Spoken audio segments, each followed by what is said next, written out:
It began 3 months after Claire's death. Michael still couldn't sleep through the night, and the silence of his apartment felt heavier than ever. Every corner reminded him of her, the coffee mug she'd left behind, her favorite sweater hanging on the chair, the faint scent of her perfume that refused to fade. He had deleted her number weeks ago, or at least he thought he had. That's why, when his phone buzzed one night at 2:13 a.m., he didn't expect to see her name light up the screen. Claire. At first, he thought it had to be a mistake, maybe one of her friends using her old number. But the message stopped him cold. It read, "Why did you leave me there?" His heart raced. His mind screamed that it wasn't possible. Claire had died in a car crash on a rainy night, her phone shattered in the wreck. He stared at the screen, paralyzed, before finally replying, "Who is this?" A few seconds passed. Then another message appeared. "You promised you wouldn't let go." Michael's breath caught in his throat.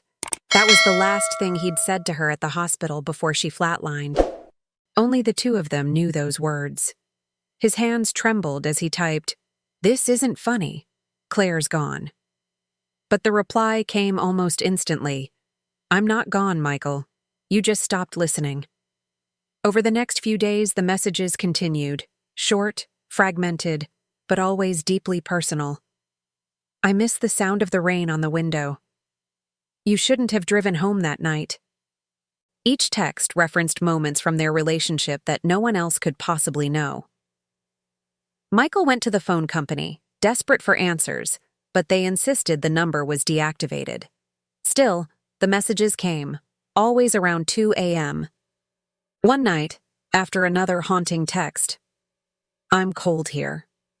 Why don't you answer me?" Michael decided to call the number. It rang once, twice. Then a sound filled his ear.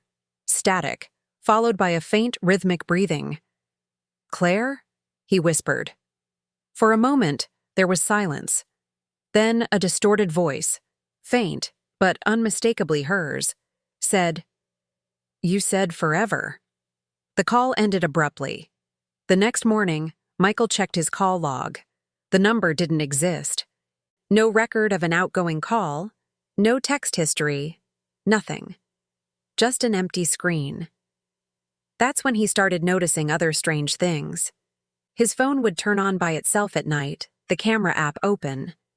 Sometimes he'd wake to find photos taken while he was sleeping. Dark, grainy images with a shadowy figure standing near his bed. Desperate, Michael reached out to Claire's sister, Jenna, to tell her what had been happening. She hesitated before admitting something chilling. "You're not the first," she said quietly. "A few weeks after the funeral, I got a message too. It said, 'He's next.' I deleted it and never got another one." Michael's stomach dropped. He didn't tell her that his latest message, received that very morning, said, "You'll be with me soon." That night, he turned off his phone, left it on the kitchen counter, and locked his bedroom door. Sleep came slowly, filled with restless dreams of static and faint whispers. Around 2:13 a.m., the phone began to vibrate. Once, twice. Then it stopped. The silence was unbearable. A moment later, from the darkness, his phone screen flickered to life on its own. The glow seeped under his door. He got up, heart pounding, and opened it. The phone was standing upright on the counter, the camera facing the hallway. On the screen, the live view showed him, standing in the doorway, but someone was behind him. He spun around instantly, but the hallway was empty. When he turned back, the camera feed was frozen, showing a figure's hand reaching for his shoulder. The phone fell to the floor, screen shattering. The power went out, plunging the apartment into darkness.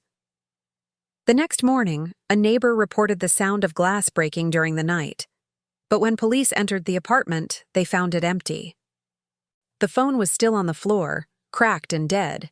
But when investigators checked the call logs, they discovered something strange. A single outgoing message sent at 2:14 a.m. It read, "I'm with her now." Michael's body was never found. But sometimes, when someone dials Claire's old number, it still rings once, and if they listen closely, they say they can hear two people breathing on the other end. Thank you for watching. If this story gave you chills, don't forget to like, comment, and subscribe for more terrifying true horror stories. Your support keeps the darkness alive. Until next time, sleep with one eye open.